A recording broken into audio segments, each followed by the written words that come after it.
Now children, let's know about the use of auxiliary verb can, could, may and might. Children, the auxiliary can is used to express ability or capacity. Can का use हम ability और capacity use कर show करने के लिए करते हैं. Can का यूज क्यों करते हैं?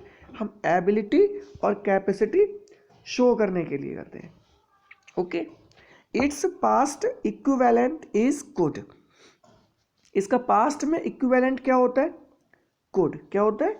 कुड. अगर हम कैन यूज कर रहे हैं प्रेजेंट में, तो उसी टेंस को अगर हम पास्ट में ले जाना चाहते हैं तो हम क्या यूज करेंगे? कैन की जगह पे कुड. ओके. कैन का पास्ट में क्या हो जाता है? कुड हो जाता है. Okay. In spoken English we also use can to express permission. हम परमिशन को भी एक्सप्रेस करने के लिए किसका यूज करते हैं? कैन का.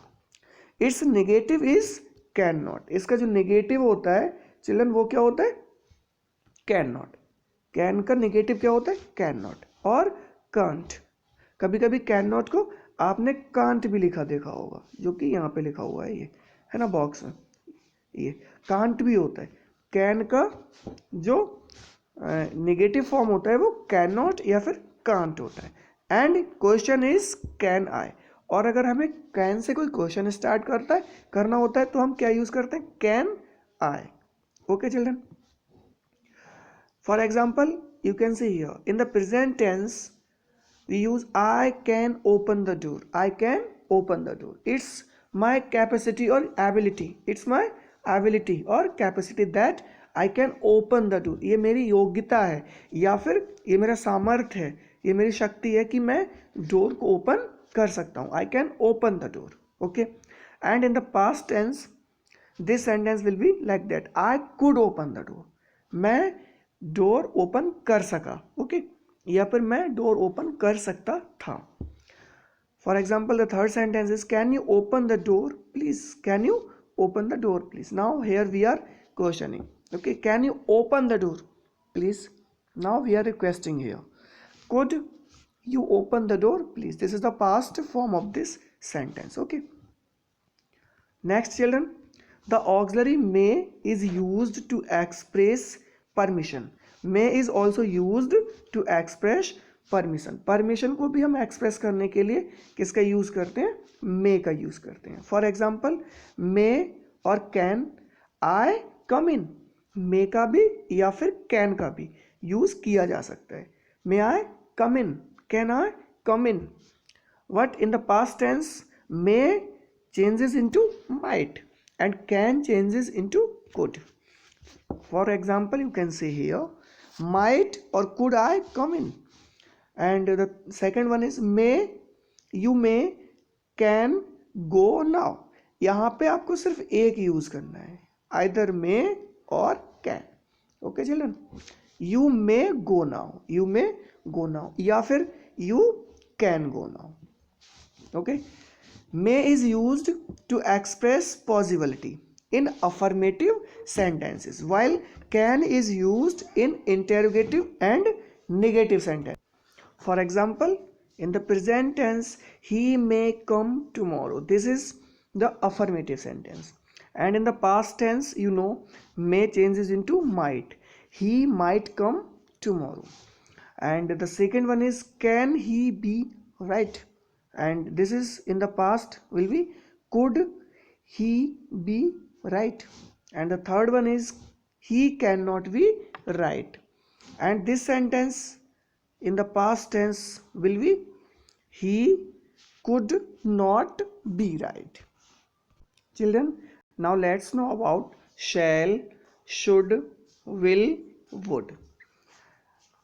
Children, shall and will are used in future tenses. You know, shall and will are used in future tenses. Shall is used with the first person and will in the second person. Okay. Shall का use first person के साथ यानी I और we के साथ किया जाता है, and will is used with the second and third person also. Okay children. For example, you can read these sentences. I shall come tomorrow. You will come tomorrow. And will they come again.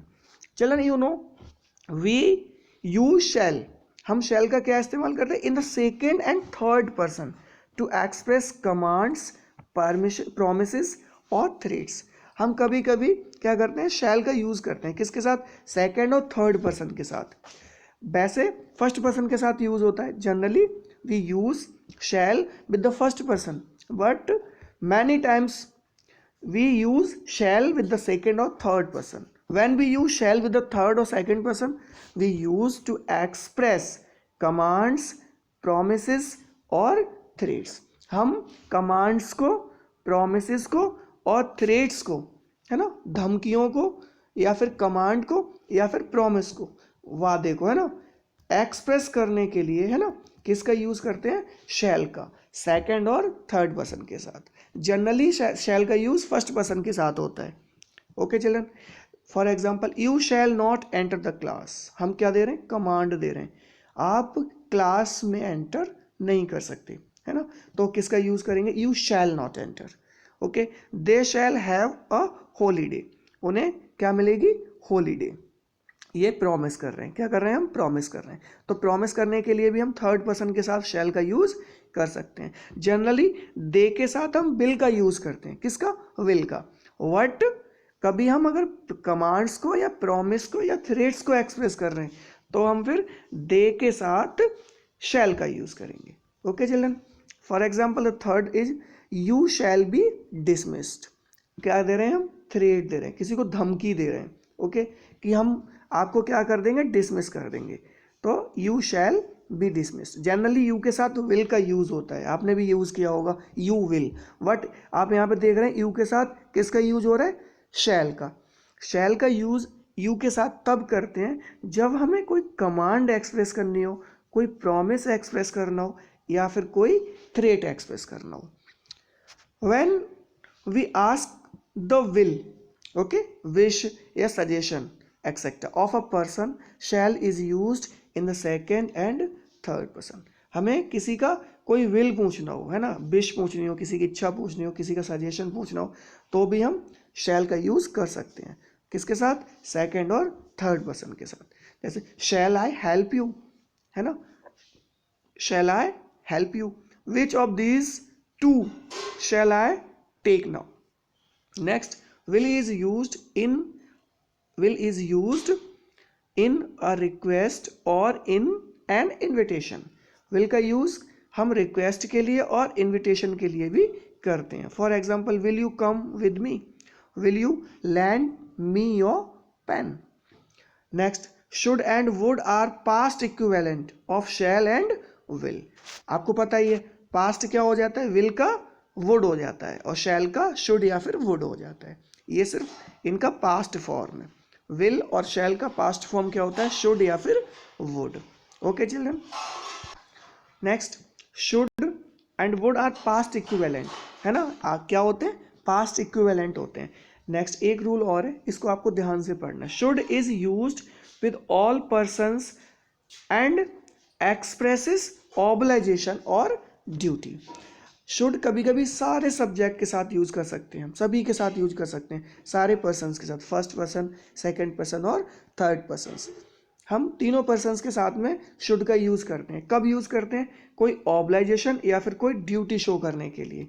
क्या क्या, कोई ऑब्लाइजेशन या फिर कोई duty show करने के लिए हम किसका यूज करते हैं, शुड का। Okay, for example you can see here, you should obey your parents, this is your duty, moral duty, and we should keep our promise, this is our obligation.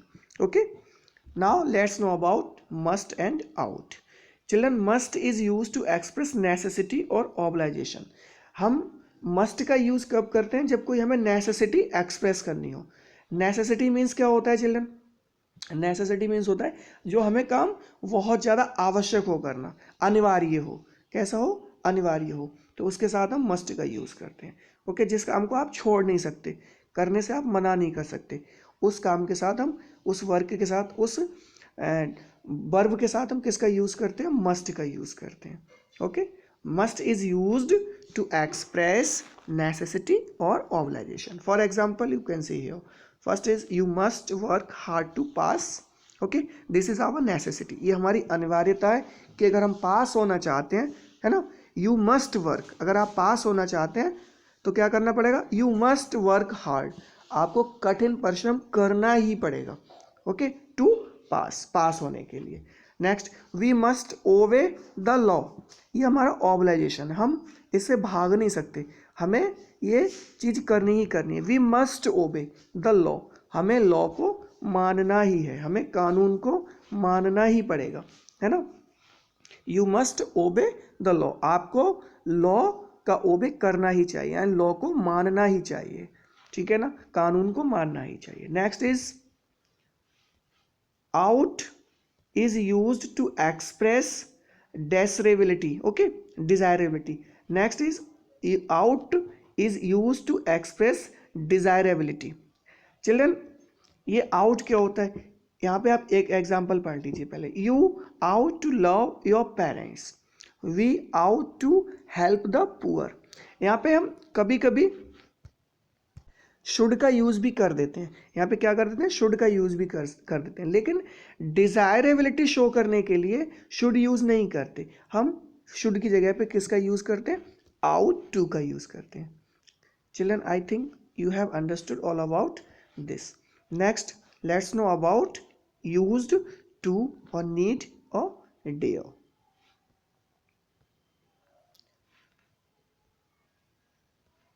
Children, used to is often used to show a discontinued habit. हम used to का इस्तेमाल तब करते हैं, इसका use तब करते हैं जब हमें कोई डिसकंटिन्यूड हैबिट शो करनी हो, यानी कि कोई ऐसी हैबिट जो पास्ट में थी लेकिन वो हैबिट अब नहीं है, कोई वर्क जो पास्ट में होता था, कभी किया जाता था कोई कार्य, लेकिन अब वो काम नहीं किया जाता, उसमें अब क्या हो गई, डिसकंटिन्यूड, यानी कि वो वर्क क्या हो गया, अब होना बंद हो गया है। जैसे गांधी जी जो थे, अब मैं सेंटेंस बोलता हूँ, गांधी जी अपने साबरमती आश्रम प्रतिदिन जाया करते थे, है ना, तो गांधी जी तब जाते थे, अब तो नहीं जाते हैं ना, गांधी जी तो अब खत्म हो चुके हैं, है ना, तो गांधी जी जब जीवित थे उस टाइम जाते थे, अब नहीं जाते हैं, है ना, तो वो वर्क क्या हो गया है, यानी कि जो एक्शन होता था, गांधी जी जाते थे, वो अब नहीं जाते हैं, पहले कोई काम होता था वो अब नहीं होता है। तो ऐसा काम हमें, ऐसा वर्क, ऐसा वर्ब शो करने के लिए, ऐसा कुछ एक्सप्रेस करने के लिए किसका यूज करना पड़ता है, यूज्ड टू का। Okay children, for example you can see here used to, I used to get up early, यानी व्हाट नॉट नाउ, पहले मैं उठता था, मैं पहले अर्ली इन द मॉर्निंग उठता था, बट नॉट नाउ, लेकिन अब नहीं उठता, पहले मेरी आदत थी जल्दी सो के उठने की, गेट अप अर्ली, लेकिन अब नहीं उठता। Next is there use to be the singing of the national anthem after every show, but not now, पहले क्या था, नेशनल एंथम बजाया जाता था आफ्टर एवरी शो, है ना, मूवीज लोग देखने जाते हैं सिनेमा में, तो सिनेमा में क्या होता है, आफ्टर एवरी शो, प्रत्येक शो के बाद में क्या होता था, नेशनल एंथम हमारा बजाया जाता था, लेकिन अब नहीं बजाया जाता, कोई काम पहले होता था, ठीक है ना चिल्ड्रन, पहले होता था लेकिन अब नहीं होता। तो ऐसा कोई भी वर्क शो करने के लिए क्या करते हैं हम, नेसेसिटी शो, सॉरी, हम कोई भी वर्क डिसकंटिन्यूड हो गया है उसको शो करने के लिए किसका यूज करते हैं, used to. Okay, next, need expresses obligation और नेसेसिटी। नीड यानी जब हमें किसी चीज़ की आवश्यकता होती है, कोई काम करना जरूरी होता है, या फिर हमें ऑब्लाइजेशन शो करना हो या नेसेसिटी शो करनी हो, तब हम किसका यूज़ करते हैं, नीड का यूज़ करते हैं। For example, need I to meet him, is it necessary to meet him, इसका मतलब ये हो, क्या ये आवश्यक है, क्या ये अनिवार्य है कि मैं उससे मिलूं, तो हम किसका यूज करेंगे, need I to meet him, अनिवार्यता के लिए, क्या ये अनिवार्य है, क्या ये आवश्यक है, क्या ये बहुत जरूरी है कि मैं उससे मिलूं, तो हम ऐसे सेंटेंस में किसका यूज करते हैं, नीड का। Next, you need not to meet him, अब इसका रिप्लाई क्या है, हाँ आपको उससे मिलने की कोई आवश्यकता नहीं है, आवश्यकता नहीं है, तो ऐसे सेंटेंसेस में हम यूज करते हैं, you need not to meet him, means it is not necessary for you to meet him. Next is dare. Children, dare as an auxiliary verb means brave enough to, and dare as An ordinary verb means challenge. It is used both in negative and interrogative sentences. Dare का मतलब होता है साहस दिखाना. Dare means Hindi में क्या होता है, साहस होता है. ठीक है ना. तो हम अगर डेयर का यूज कर रहे हैं कहीं पे एज ए ऑक्सिलरी वर्ब, तो उसका मतलब क्या होगा कि किसी काम को करने में ब्रेव है ना. मतलब जितना आवश्यकता है उतना इंसान ब्रेव है, उसके अंदर हिम्मत है. For example, how dare you speak like this. तुम्हारी इस तरह बोलने की हिम्मत कैसे हुई, है ना. He dare not go there, यानी he dare not go there, उसमें वहां जाने की हिम्मत नहीं है. ठीक है ना. He does not dare to go there, he does not dare, यानी उसमें हिम्मत नहीं है कहाँ, वहां जाने की. तो हिम्मत शो करने के लिए, साहस शो करने के लिए, एक्सप्रेस करने के लिए किसका यूज होता है, डेयर का. I hope children you have understood all about the auxiliary verbs, and if you have any doubt about this chapter, then you can ask me personally, you can send me personally messages, then I will reply you. Thank you children.